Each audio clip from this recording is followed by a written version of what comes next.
Tonight on Chronicle, he ran from San Francisco to Hampton Beach to honor the friend he lost to cancer. 25 years later, Gary Aramini returns to New Hampshire and continues the fight.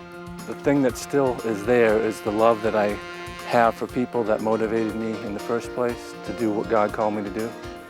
And that still continues today. It's on a much smaller scale, but the motivation hasn't changed. It's a tour of the city from days gone by, hoofing around Portsmouth by horse and carriage. A bride and groom, taking them to the church or taking them over here to Prescott Park by carriage. And just the magic of everybody turning around and seeing this. You're the one creating that magic, and it's just wonderful. Plus, Fritz Weatherby's New Hampshire. The first minister was a brute. The second minister was a coward. The third minister made a mistake. I'll tell you the story. That's next on Chronicle.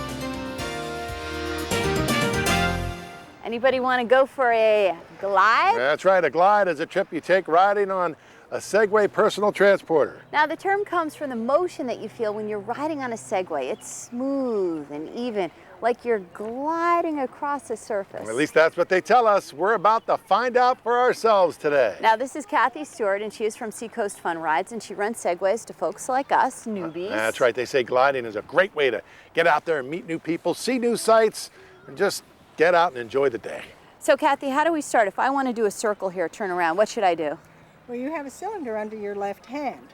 If you turn your head and look in the direction you want to go, rotate the cylinder. There you go. Faster than I can say it. Pretty easy and a lot of fun. Now, before we go gliding off into the sunset, tonight we remember a story that captured attention from coast to coast. That's right. In the summer of 1984, Chester's Gary Aramini ran all the way from San Francisco to Hampton Beach, covering nearly 3,500 miles and taking 116 days. At just 20 years old, he made the journey in honor of his high school friend who had died from bone cancer. Gary lives in North Carolina now, but he came back to New Hampshire to commemorate his emotional journey of 25 years ago. Jamie Staten was there. It looked like the last lap for Gary Aramini, followed by hundreds of well-wishers who were caught up in the wake of a remarkable night. But in truth, it was just one more lap, with many likely to follow. Congratulations, Gary, and welcome back to New Hampshire. This particular jog started at 6 o'clock Friday night, June 19th. With Governor John Lynch there to kick things off, the American Cancer Society's Relay for Life in Derry was underway with hundreds of participants, including some who are cancer survivors. A Chester, New Hampshire native, Gary Aramini, hoped to run 40 miles through the night, and by 11 o'clock Saturday morning, he had weaved through the traffic and completed 240 laps, 60 miles, around Memorial Field at Pinkerton Academy. I don't even think words can even put it in. Compassionate, kind-hearted, just puts everybody first.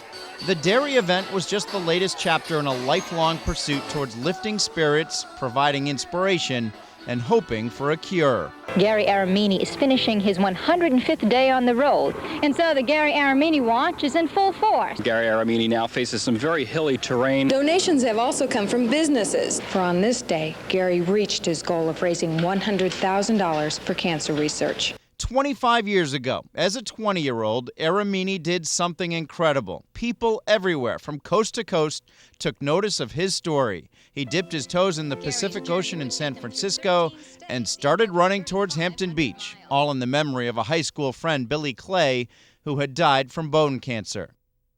I lost a friend to bone cancer last year. His name was Bill Clay. He was 19 years old, and seeing anybody I love, whether it be a stranger or a friend, go through what he went through, it kind of frustrated me not being able to take away the pain he was suffering. And when I went to his funeral, he was 19 and I was 19, and I thought, if the situation was turned around a bit, that could have been me. So in order to simulate in some small way what he was suffering, I chose running because it was the hardest thing physically I've ever done before. So run he did for 116 days, covering 3,480 miles. When he was too tired or in too much pain, he slowed to a walk for 3 days in Missouri He was hospitalized from heat and exhaustion, but he would not stop. And along the way, he left a lasting impression across America. I hope that the other people that have cancer, that he can go out and touch their lives. But I just think what he's doing is just a remarkable thing he's doing for himself and for the cancer people that have cancer or cancer society itself, and I just would want to be part of it. You really made us proud, and I think everybody in the whole country is proud of what you've done. Welcome home, you son of a gun. Finally, towards the end of his long journey, he reached New Hampshire, and from there, it was a hero's welcome all the way home. It was an unbelievable experience. When we came up that side road to the beach, there was like 5,000 or 6,000 people waiting for him, and the emotion was just incredible. WMUR needed a helicopter to capture the magnitude of the achievement. Aramini, who had raised an amazing $500,000, finally reached the beach, falling into the loving arms of his family. Well, I think I was overwhelmed by a lot of things. I think the fact that God had brought me that far and we were like hundreds of feet from finishing. My parents were there that I hadn't seen for 4 months. The crowd was just cheering me on. The hope of raising that amount of money was close. The people that gathered along the way to cheer us on, it just was a lot to take in at one time, and I was overwhelmed by being thankful and almost being finished. 25 years later, he completed this 60-mile run. His mother, now a breast cancer survivor, was there once again. Each day on that 1984 trip, he tried to complete 40 miles. Overnight, a quarter-century later, he set out on another 40 and kept going to 60. He is relentless, both in his faith and in his mission. From coast to coast and then through the years, Gary Aramini has raised about $1 million for cancer research. He also watched his mother get breast cancer and then become a cancer survivor. But despite the fact that there is no cure for this deadly disease, still, Gary remains undeterred. Well, I think 25 years later, the thing that still is there is the love that I have for people that motivated me in the first place to do what God called me to do. And that still continues today. It's on a much smaller scale, but the motivation hasn't changed. Here's a guy who is so inspirational. I mean, you can't get away from him unless you're being hugged at least 3 times.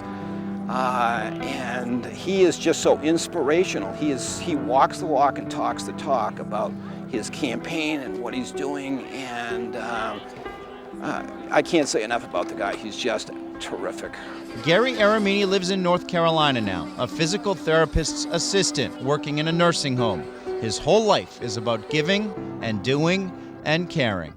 And I think tonight we're going to share with the world really what it means to become someone else's legs, someone else's feet for a season of time of 18 hours.